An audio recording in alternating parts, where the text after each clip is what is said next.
कलम से निकला शब्द, मुख से निकला स्वर और कैमरे से प्रस्तुत चित्र तीर सा निकलकर सीधा दर्शक और श्रोताओं के हृदय में धंसकर प्रभाव डालता है। यह सोचने समझने का अवसर दिए बिना अपना काम करता है। बदलती जीवन शैली, बदलता संगीत और बदला बदला दिलो दिमाग देश और दुनिया को बदलने के लिए उतावला है। ऐसे में ज़्यादातर लोग बदले हुए रंग एवं परिस्थितियों में स्वयं को बदल लेते हैं। फलस्वरूप उनके जीवन में, उनके लेखन में और उनके चाल चलन में बदलाव दिखता है। किंतु इससे भिन्न कुछ एक ऐसे भी होते हैं जो बदली हुई परिस्थितियों में बदलते तो ज़रूर हैं, किंतु अतीत को याद कर रोमांचित होते रहते हैं। इन्हीं कुछ लोगों में प्रवीण केसरी हैं, जो आगे की जगह पीछे की ओर देखकर रचना कर्म करते हैं।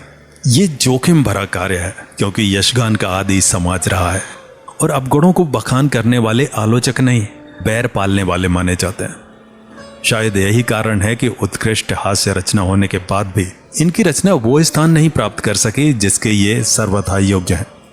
रचनाकार स्वतंत्र व्यक्तित्व का मालिक है, इसलिए समाज के प्रत्येक रंग पर हास्य व्यंग निर्भीक रूप से किया है, जो हास्य व्यंग के पढ़ने से स्वयं सिद्ध होता है। मैं इनके व्यक्तित्व से प्रभावित होकर कागजों पर लिखी रचनाओं का अध्ययन करते करते संपादक की भूमिका में आ गया हूँ।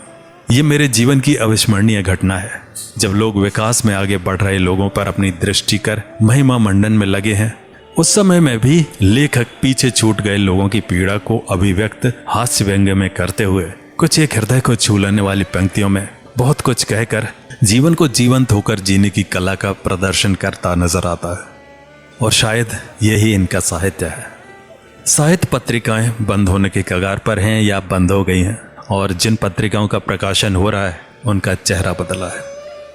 अनेकों बाजार की मांग के अनुसार राजनीतिक समाचारों के साथ ब्यूटी टिप्स, फूड, फैशन इत्यादि में खुद को जिंदा रखने का प्रयास करते नजर आते हैं। मानवीय संवेदनाओं को वारने वाला साहित्य मृत्युशैया पर लेटकर मृत्यु का इंतजार कर रहा है। ऐसे में भारतीय लोकतंत्र के दो पर्व, स्वतंत्रता दिवस और गणतंत्र दिवस के प्रति सोच और धारणा में भी परिवर्तन हुआ है। इन राष्ट्रीय उत्सवों के आयोजन के जोश खरोश में कमी आई है।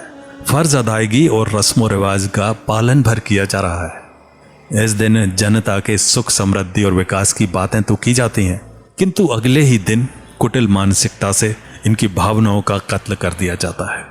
इन्हीं विस्तृत प्रसंगों में हास्य व्यंग यह पुस्तक समर्पित है, जिसमें हुए संपादकीय त्रुटि के लिए क्षमा का नम्र निवेदन किया जा रहा है।